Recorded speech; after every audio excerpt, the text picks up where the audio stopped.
You always say it's nice to be here and but it is really nice to be back at French Lick, where you opened your arms to me when I was just this random kid with a funny name trying to get people to care about the state treasurer's office, trying to warn everybody about a guy named Richard Murdoch. And you listened to me. And thank you so much, Congressman Carson, for your encouragement, for your leadership. I'm, as an official, I'm subject to certain regulations that the congressman is not, in terms of being able to talk about a certain day job while I'm here in a political capacity. But I'm very much within my rights to remind you that the reason we have a $1.2 trillion infrastructure package benefiting every state in the land, including Indiana, with clean water, better transportation, and faster internet, is because people like Andre Carson, because of him, because of Fred Mervan, who I know might not be here tonight, but he's with us in this party.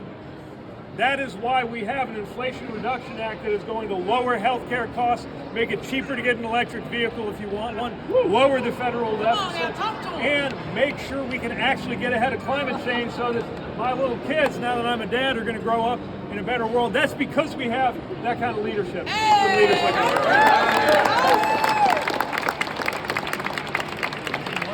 That is why, even when it looked for a minute like our Republican friends were going to block it, we were in fact able to get, for our veterans who served in Iraq and Afghanistan and other places downwind from toxic burn pits, the benefits that they deserve so that America could make good on the promise that lasts a lifetime, not just as long as you're in uniform. Because we have the right kind of leadership. And you all here are the backbone of a Democratic Party that, whether it's federal, whether it's state, where there is so much opportunity, but also so much mischief, as we know. And what a sight it is, by the way, to see an all-woman candidate of extraordinary.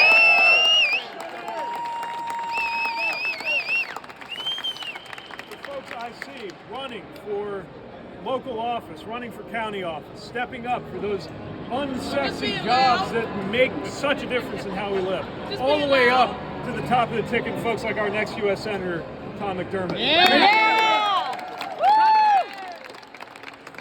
You're the ones who actually back them up. And when you put your name on that ticket, when you put your name on that ballot, you are depending on other people who will make it possible for you to do that job. Friends like Alan Hogan, and you want a friend like Alan Hogan when you're running for anything in your life, or trying to do anything else. A party organization led by the incredible IDP team and your incredible chairman, Mike Schmuel, who has done so much for us.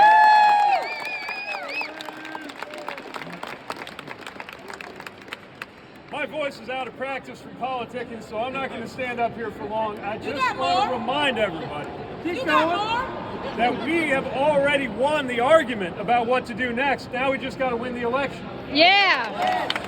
We don't have to convince the American people that climate change is real. They already agree with us. Yes. We don't have to convince the American people that it's the wealthiest and the corporations that we're paying zero that need to be doing their fair share in taxes now, not raising them on low-income people. All we got to do is win the election for people who understand that and agree with America.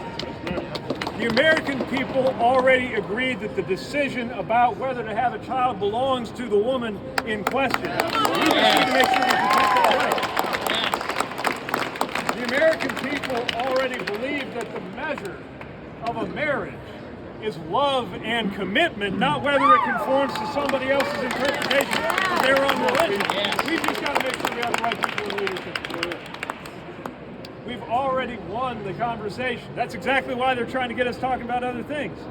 Debating what Disney is up to.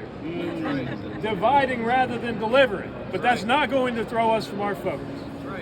They're going to keep focusing on which books to ban. We're going to keep focusing on what bridges to build in our society. That's what we're about. And that's what you're making possible. So like Alan said, we're in the 100 days. You've got to go home now and find all your friends who care about this. Remind them why they care about this. And if you're in one of those communities where it's a little bit lonely to be an Indiana Democrat, you know how that is. I know that feeling. You got to let people know that they're not alone. Because when you see even one other person who shares your values, you're not afraid to say something out loud that it turns out 3 other people who are looking at both of you would say if they knew that they had the courage of their convictions. That's what it means to be the leading edge. And that's what you're helping to deliver. I am so proud of the future we're building right now. I am so proud of what we've been able to do. Thanks to this leadership, the right members of Congress, we're going to get them some backup in the Senate, a certain president of the United States who has had a remarkable track record from the economy to bringing the leader of Al-Qaeda to justice to acting on our economy. But it all comes down to that organizing on the ground that I know you are making possible. And so you will be called to volunteer. You will be called to open your checkbooks. You will be called to bring another friend to the table. But I know that we can count on you to do that because we all know that better country that we're building, that better Indiana that's going to be waiting for us, that better life that will be there. And that's what this is all about. So thank you for everything that you do. Thank you for your friendship. Stay motivated, stay involved. We're going to have a lot to celebrate by the next time I come back here.